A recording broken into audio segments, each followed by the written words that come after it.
Welcome everyone to Smart Health Talk. We're right here at KCAA Studio with two wonderful guests today. And I have Kathy Cox, and she's from the Inland Empire Right to Know campaign. Woo!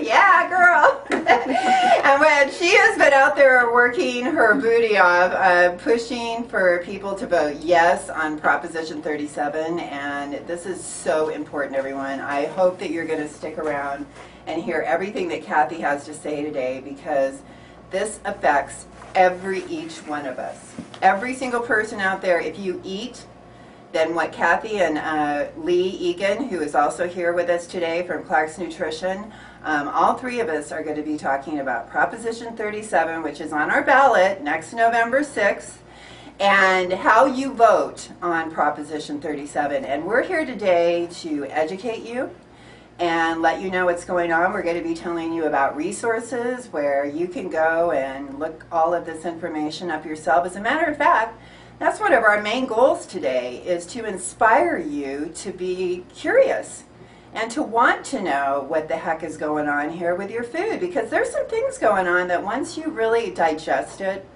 and think about it for a minute, I think you're going to be just as upset as the three of us are on what's happening to our foods nowadays, because this is not normal, people, okay? It's not normal that human beings are eating like this, and it doesn't make any sense, because it's kind of self-inflicting something that is going to possibly cause you to get disease sometime in your life. And there's just a big question mark there, I think, where there's so much we don't know, and it's not worth the risk, is the way a lot of us are thinking. So first of all, don't leave. Please stay tuned and hear what we have to say here, because this does affect your family. And actually, when we look at the big picture, all three of us here, this is how important this is to us. We're looking at what we could achieve with Proposition 37 as a way to totally change our food supply in the United States. That's right, everyone. The voters here in California could actually impact how we eat, not only in the U.S., but in the world. That's how important this vote is. Because California just happens to be a very influential state, and we passed other laws like no smoking on airplanes and helmet laws, and guess what? Once we passed them, everyone else started following suit. All the other states, and next thing you know, other countries. As a matter of fact, just this past week, Lebanon passed a law that said no smoking in restaurants, and guess what? They're going through the same things we did, when we passed the laws where everyone's all upset and saying, oh, all of these businesses are going to fail because no one's going to even want to come in because they can't smoke here. But guess what? That was the very same thing when we passed the laws in the restaurants here in California. And you know what? No big giant catastrophe where all kinds of businesses shut down because people could not smoke. So it's slowly infiltrating other parts of the world. And what we do on this next vote could do the very same thing. And that's what we're here to try to educate you on today, so that you'll understand as well why this is so important. So first, I'd like to welcome both Kathy and Lee to the show.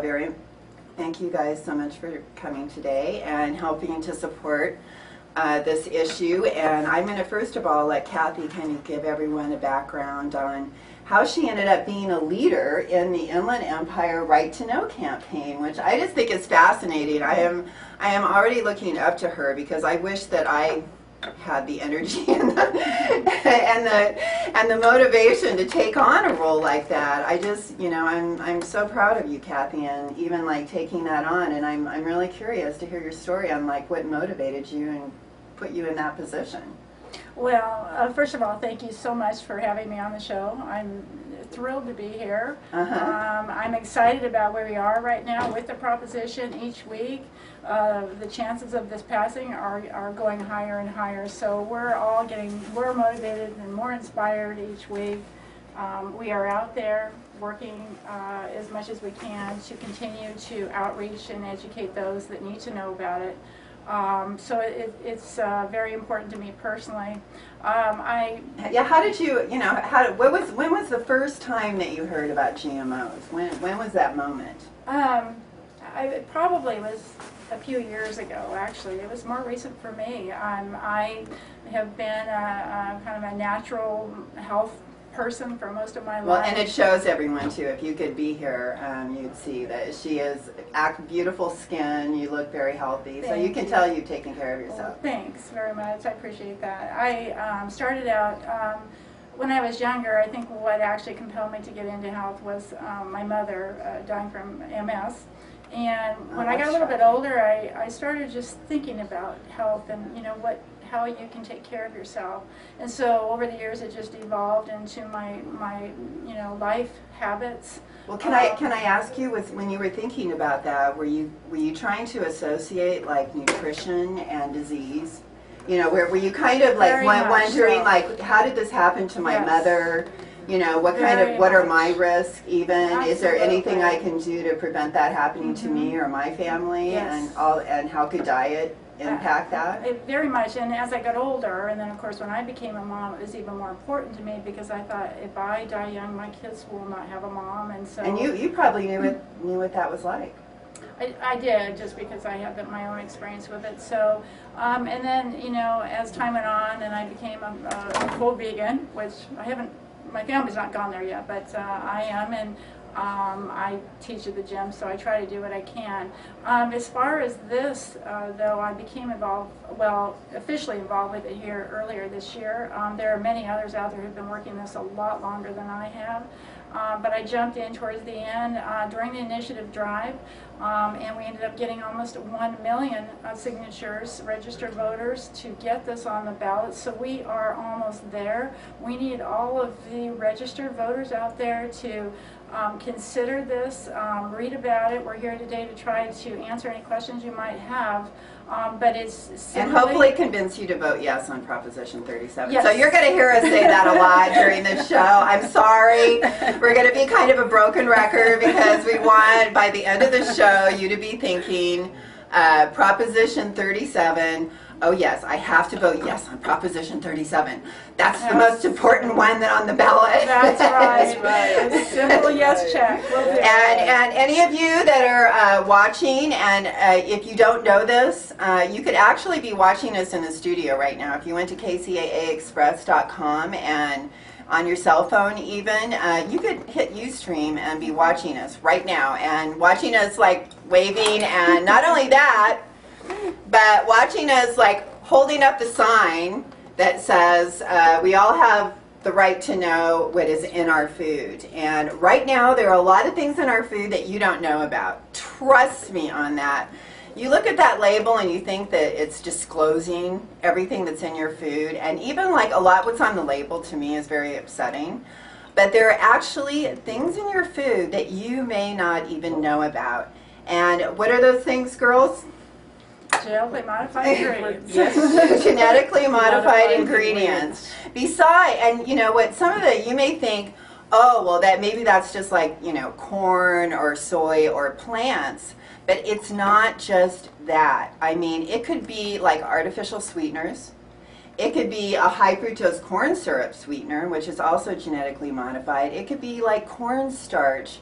It could be anything that was made from soy. There are so many different ingredients in there that you wouldn't even know. And so we're trying to change that. We're trying to add transparency to the foods that you're eating. So if you don't want to eat GMOs, it'll be right there on the label, and you can choose not to buy it. So we have to take a break right now, but we're going to be coming back. And we're also going to be talking about what food companies out there are trying to keep you from knowing what's in your food by donating millions and millions of dollars for this bill to fail. So please stay tuned. Take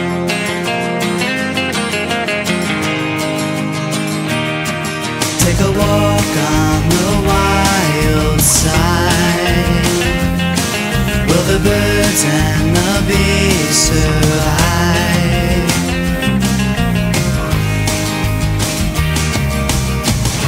Right before me, my newfound hippie side once ignored these conspiracies online. visions of the earth. Sign me up now, make sure you use your smart.